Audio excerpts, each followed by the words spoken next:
Bienvenue à vous. Le OH, équipe opérationnelle d'hygiène, vous présente les précautions standards. Les précautions standards, c'est un socle de pratiques de base dans la prise en charge du patient pour assurer la sécurité des soins vis-à-vis du risque infectieux. Comment? En faisant barrière pour réduire la transmission croisée d'agents infectieux entre les professionnels, les patients et l'environnement. C'est pour ça qu'il faut les appliquer en toute situation.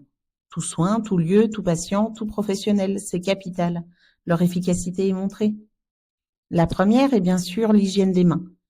L'achat ou solution hydroalcoolique est la référence en milieu de soins. Les clés pour un max d'efficacité? Je désinfecte toute la surface des mains. J'ai donc les avant-bras dégagés, ni bijoux, ni ongles longs, ni vernis ou gel. Vrais obstacles à la désinfection. Enfin, 30 secondes de friction, pas moins, jusqu'à ce que mes mains soient sèches. Vous connaissez les 5 indications de l'OMS?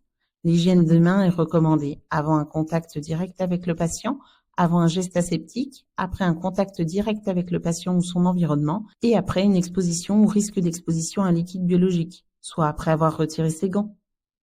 Un doute? Friction avec chat, lavage au savon.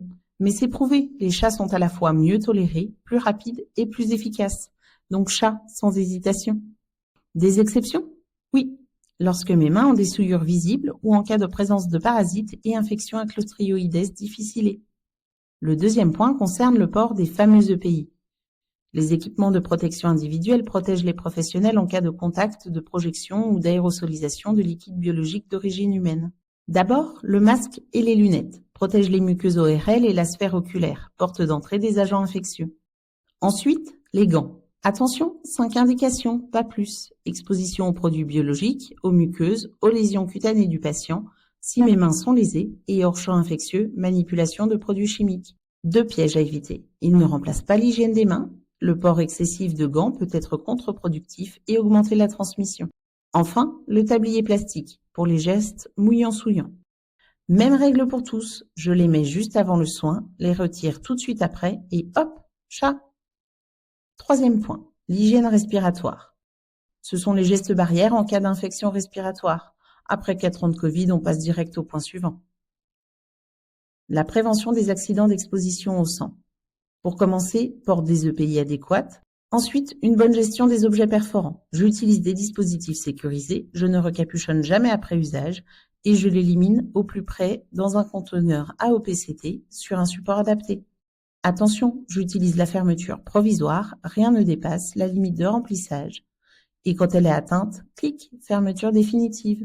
Si malgré tout l'AES survient, je sais où trouver la conduite à tenir, dans la salle de soins ou sur BlueMedi, et je l'applique. Le point 5. La gestion des excrétas. Matière fécale, urine, vomissures, ce sont des énormes réservoirs de bactéries, potentiellement épidémiogènes ou résistants aux antibiotiques. Il faut être très vigilant. Je me protège avec les EPI, je protège l'environnement, et donc je proscris la vidange et le rinçage manuel des contenants, et j'utilise le matériel à usage unique en l'absence de lave-bassin. Ainsi, environnement, professionnels et patients, tous sont protégés. 6e point, la gestion de l'environnement.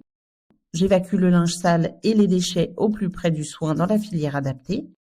L'entretien quotidien de l'environnement du patient selon une procédure et une fréquence adaptée est primordial, avec une vigilance sur les points de contact et les sanitaires collectifs. Mais je n'oublie pas, si je contamine l'environnement des soins, le responsable de la désinfection, c'est moi. Pour les dispositifs médicaux réutilisables, je les nettoie entre chaque utilisation selon la procédure appropriée par un essuyage humide ou un trempage avec du détergent désinfectant. 7e point, pour finir, l'organisation. Facile, je check. Je suis formé et je maîtrise les précautions standards, le matériel est disponible dans mon service, je sais où trouver les protocoles et je suis à jour de mes vaccins. Une question? Plusieurs solutions. Je consulte la base documentaire BlueMedi ou mon EOH de poche, je contacte le service d'hygiène au 83 87 ou par mail. Merci de nous avoir suivis et à bientôt pour une prochaine vidéo.